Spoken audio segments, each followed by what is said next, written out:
todos e todas, estamos aqui para mais um vídeo com o objetivo de discutir a TAS, a tática de guerrilha da TAS, Zona Autônoma Temporária, descrita por Hacking Bay. No vídeo de hoje, eu gostaria de pensar a TAS como um dispositivo de resistência política. Vou aproximar a TAS, portanto, dos temas do dispositivo e da resistência política.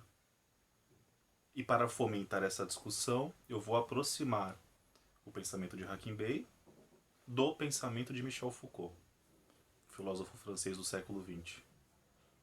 Eu já costurei essa aproximação num vídeo anterior para pensar as práticas de liberdade, a TAS como uma experimentação de liberdade. Eu discuti essa dobra entre TAS e liberdade. No vídeo de hoje, nós vamos discutir a dobra entre TAS e resistência política. E aí cabe a questão, né? O que é a resistência política? Ou como pensar a resistência política em Michel Foucault? Num certo momento dos ditos e escritos, Foucault disse que ele foi acusado de ter espalhado as relações de poder por todo o tecido social, ao ponto de parecer que a resistência não é possível, não é mais possível, já que nós estamos tomados pelas relações de poder. E vale lembrar que para o Foucault, o poder não só domina, não é algo violento por natureza. Pode ser violento e muitas vezes o poder é algo violento, mas não por necessidade. O poder são jogos estratégicos, são relações de forças, né? E que capturam os desejos, capturam as potências do existir e profanam essas potências, né? Docilizam, produzem corpos politicamente dóceis, pouco revoltosos, mas economicamente úteis, que funcionam para a produção do capital.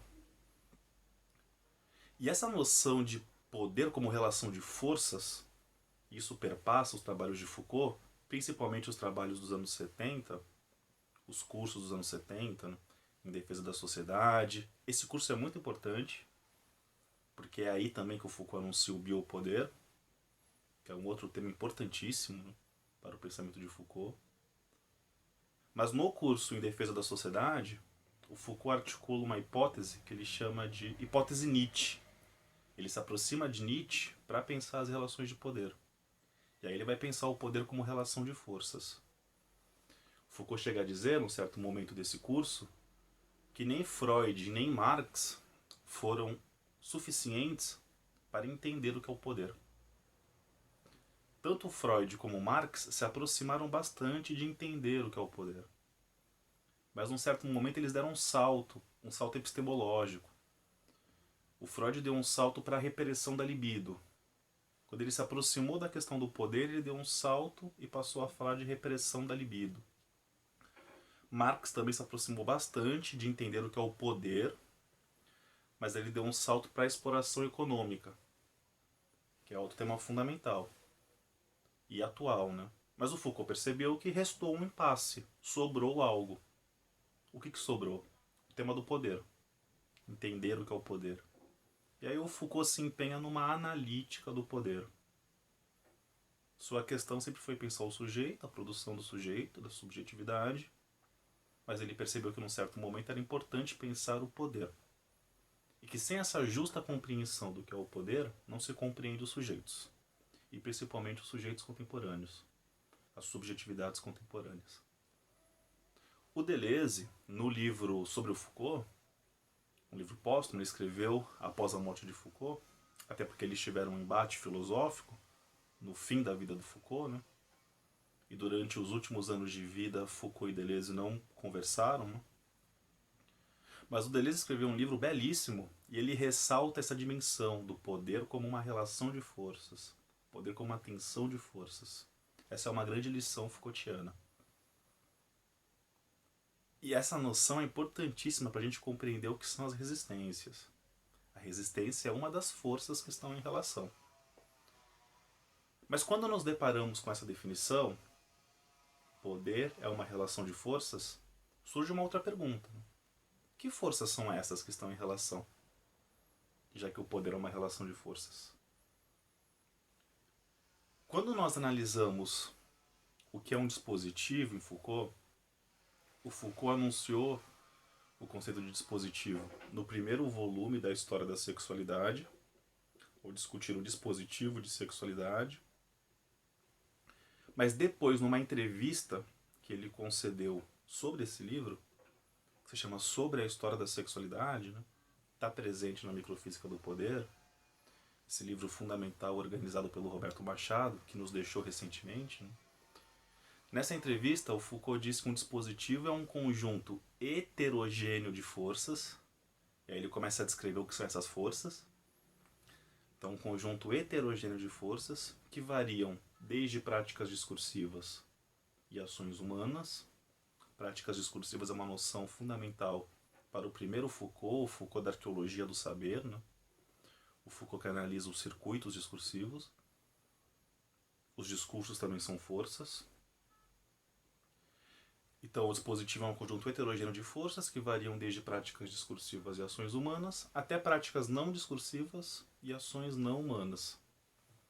Forças que se situam fora do discurso ou para além do discurso. E aí o panóptico é um exemplo que salta aos olhos. Uma força social política que não é necessariamente discursiva. E não é nem humana, a priori. De modo resumido, né, o que é o panóptico? É um tema que Foucault explora bastante em Vigiar e Punir. É uma projeção arquitetônica para o sistema carcerário idealizada por um filósofo liberal chamado Jeremy Bentham. Como que funciona o panóptico? É uma arquitetura para o presídio, onde a torre de vigia fica no centro e as celas ficam em torno desse centro, na margem. Em cima é vazado. Por conta do jogo de luz, a torre de vigia consegue monitorar todas as celas. Mas nenhuma cela em específico consegue monitorar a torre de vigia. É um contraste de luz, né? De modo que pouco importa saber se de fato há um guarda ali presente.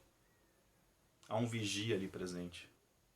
A própria projeção arquitetônica, a própria estrutura do prédio, faz com que os presos se sintam vigiados.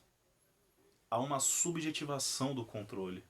O controle é subjetivado e independe de um ser humano ali presente, propriamente dito. Então veja, a arquitetura é uma força política não discursiva. As normas, as técnicas administrativas, tudo isso são forças políticas. Tudo que compõe a vida humana é uma força política. É de fato um conjunto heterogêneo, como diz Foucault. Mas apesar dessa multiplicidade, as forças se organizam em dois grandes polos. Em dois blocos, poderíamos dizer, né? O bloco da dominação e o bloco da resistência política. Portanto, se o poder é uma relação de forças, agora sabemos quais são essas forças que estão em relação. Elas são múltiplas, heterogêneas, mas elas se organizam em dois polos, o da dominação e da resistência. O grande perigo político é quando o poder se converte unicamente em dominação. E aí o poder deixa de ser uma relação de forças, deixa de ser jogos estratégicos. Onde há relações de poder, há sempre a possibilidade de resistência, diz Foucault. Justamente porque a resistência é uma das forças que estão em relação e que permeiam o tecido social. Há um ponto interessante aqui, que quando Foucault aponta a resistência como uma força que está em relação e que existe, algo concreto, real, é sempre uma possibilidade real, ele está dizendo que a resistência não é uma luta dialética contra o poder, contra os poderes. Resistir não é mais lutar contra o poder. Pelo contrário, a resistência é um exercício de poder. É algo que compõe as relações de poder. Não é, portanto, um devir reativo, uma luta reativa. Pelo contrário, é um gesto de afirmação. E as lutas se dão pela vida, Foucault diz isso, né? O direito é consequência. A conquista de direitos é consequência. A luta se dá como um gesto concreto de vida, uma postura vital. É desse modo que o Foucault pensa a resistência política. Essa resistência não está mais atrelada a uma lógica dialética. Antes está atrelada Há um agonismo, ou seja, um conflito perpétuo, que não encontra síntese. É uma espécie de dialética sem síntese. Não há mais síntese final, é só o conflito. Esse conflito permanece. Podemos viver em sociedades com mais Estado ou com menos Estado, mais capitalistas, um pouco menos capitalistas, mas essa tensão, ela permanece. Por isso que, de modo algum, Foucault é um filósofo utópico. Pelo contrário, ele é heterotópico. Ele desenvolve a noção de heterotopias, né? Outros espaços, espaços de diferenciação. Foucault não pensa um não lugar. Já não existe mais um não lugar. Todos os lugares estão ocupados pelas relações de poder. E a questão é resistir aí, no coração dos poderes. Né? O que se chama vulgarmente de resistir internamente aos poderes. Né? Então Foucault pensa a resistência desse modo. E eu acho que essa discussão é fundamental para pensarmos a TAS como um dispositivo de resistência.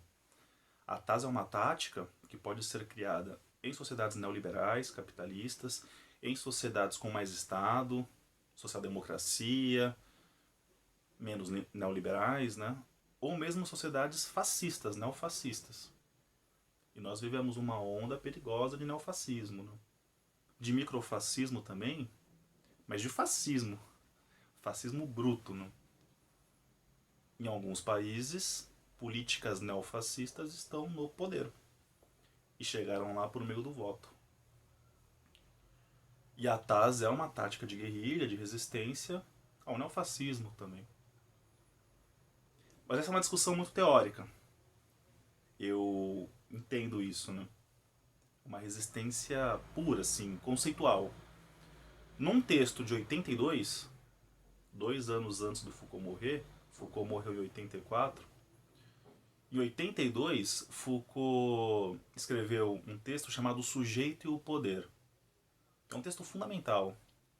Inclusive, eu sempre recomendo esse texto para os meus alunos como uma porta de entrada para o pensamento de Foucault. Querem começar a estudar Foucault, comecem por esse texto.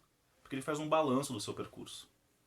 E aí é possível entender as diversas etapas do pensamento de Foucault. Mas nesse texto, Foucault trabalha com a noção de resistências contemporâneas e ele vai elencar algumas características importantes para essas práticas contemporâneas de resistência. E dentre as características que ele cita, algumas saltam aos olhos para pensarmos a TAS. Foucault diz, por exemplo, que as lutas contemporâneas são lutas transversais. O que isso significa? Elas podem pipocar em qualquer lugar do mundo. Não são lutas restritas a um espaço específico de terra. Então, por exemplo, as lutas feministas são lutas transversais. As mulheres brasileiras, as mulheres americanas, europeias, árabes, podem lutar. Porque isso podem lutar e, inclusive, cooperar entre si. Pode haver cooperação internacional. Por que isso acontece? Porque não são lutas restritas a um espaço específico de terra. Brasil, Estados Unidos, Europa, enfim, Oriente Médio. São lutas atreladas à condição social da mulher. Por isso que são transversais. Elas perpassam os diversos espaços.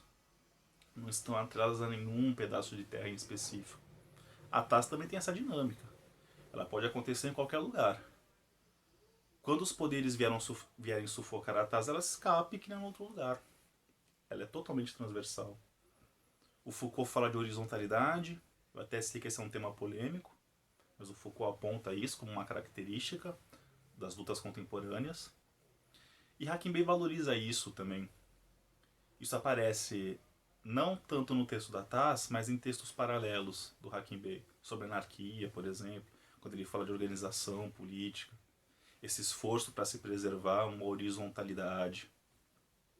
Eu me lembro que em 2013, naquele momento originário em que os atos foram convocados pelo MPL, pelo Movimento Passe Livre, com o objetivo específico, revogar o aumento anual e fortalecer a luta pelo transporte público gratuito, naquele começo, o MPL se recusou a usar carros de som, porque isso cria uma hierarquia do ato político. O líder carismático sobe no carro, faz um discurso inflamado, a população se inflama com aquilo, cria uma certa hierarquia. Então eles recusaram o carro de som e usaram as fanfarras, Ou seja, músicos, ativistas que vão tocando e caminhando junto com o povo. É uma massa heterogênea. Assim se preserva alguma horizontalidade. Então isso é muito importante para a TAS também. E uma outra característica que o Foucault cita é que são lutas imediatas. As lutas contemporâneas são lutas imediatas. Não querem construir um futuro político melhor, nem consertar a nação. Mas querem refrear os poderes aqui e agora e criar bolhas de liberdade. São lutas imediatas. O Hakim Bey valoriza muito essa noção de imediato, de imediatismo. Ele tem um texto com esse título. Ele recusa mediações, representações. Portanto, há muita sintonia entre os trabalhos de Foucault e os trabalhos de Hakim Bey. Desse modo, conseguimos identificar algumas características disso que chamamos de resistências contemporâneas. Elas são lutas imediatas, transversais e mais ou menos horizontais. Recusam uma direção rígida. Desse modo é possível pensar a TAS como um dispositivo de resistência. A TAS como um exercício de uma luta política contemporânea. É isso, espero que tenham gostado e até o próximo vídeo.